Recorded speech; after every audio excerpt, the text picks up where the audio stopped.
L'ensemble d'un corps dépend de l'état des différentes parties qui le composent. De même, la puissance de l'Église de Christ dépend de l'état de chacun de ses membres. Le Saint-Esprit ne peut pas agir avec puissance sur le monde par le moyen de l'Église, à moins que tous les croyants ne se donnent entièrement au Seigneur pour être remplis par lui de son Saint-Esprit. Travaillons et prions dans ce sens-là. Nous sommes revêtus de la vertu d'en haut, nous recevons la vertu du Saint-Esprit, tout autrement que nous ne nous y attendions. C'est dans notre faiblesse que vient agir cette puissance divine. Le sentiment de notre faiblesse ne nous quitte pas, car cette puissance ne nous est pas donnée comme une propriété. Nous n'avons de puissance qu'autant que le Seigneur lui-même est en nous. C'est lui qui use de puissance dans notre faiblesse et par notre faiblesse. Il y a un grand danger à attendre une manifestation de puissance qui se fasse voir ou sentir. C'est par la foi qu'il faut reconnaître la présence toute puissante du Seigneur et compter sur son action. Être revêtu de la vertu d'en haut et recevoir la vertu du Saint-Esprit, c'est donc recevoir si bien par la foi le Seigneur Jésus lui-même que notre âme se réjouit de sa présence invisible certaine, que sa force s'accomplit dans la faiblesse. 2 Corinthiens 12:9. L'Église de Christ a tout autant de puissance divine que Christ lui-même en avait sur la terre. Elle en a même plus encore, puisqu'à présent Jésus est sur le trône de la puissance. Quand l'Église ouvrira les yeux sur cette vérité, quand elle se relèvera pour sortir de la poudre et revêtir ses habits royaux, quand elle regardera au Seigneur pour être revêtue de la vertu d'en haut, son témoignage sera plein de vide et de puissance. Il sera la preuve de la présence en elle de son Dieu tout-puissant.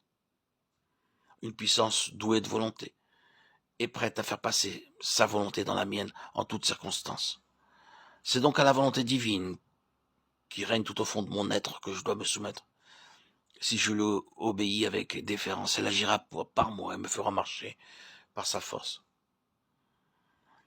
Je te demande, ô mon Père, de me faire comprendre qu'aussitôt que j'ai le Christ vivant, je possède la puissance. Puissé-je apprendre à ne plus l'attendre avec éclat, puissé-je consentir à ce qu'elle soit toujours la force divine dans la faiblesse humaine, afin que la gloire t'en revienne à toi seul. Puissé-je apprendre à la recevoir avec une foi qui permette au Christ tout-puissant de faire son œuvre dans ma faiblesse. Oh, puisse le Saint-Esprit manifester si puissamment en moi la présence de Jésus, que ce soit lui qui rende témoignage par moi. Oh mon Père, je veux que tout mon être soit soumis à cette sainte puissance. Je veux que tout en moi obéisse à ses lois chaque jour. Et tout le long du jour, je veux la servir avec humilité, jusque dans les moindres détails. Mon Père, fais régner en moi ta puissance, afin que, préparé par elle, je sois propre à être employé par elle. Oh, que le but de ma vie soit de rendre honneur et gloire à ton divin Fils. Je suis, moi aussi, un homme soumis à la puissance d'autrui. J'ai sous moi des soldats et je dis, Alain va, et il va. Matthieu 8:9. Celui qui est lui-même soumis à une autorité supérieure se sert de cette autorité pour gouverner ceux qui sont sous ses ordres. Pour vaincre et dominer, il faut que je commence par être soumis à l'autorité suprême, afin que ma vie, Seigneur, te soit consacrée pour te rendre honneur et gloire, pour le chemin que tu as tracé pour moi.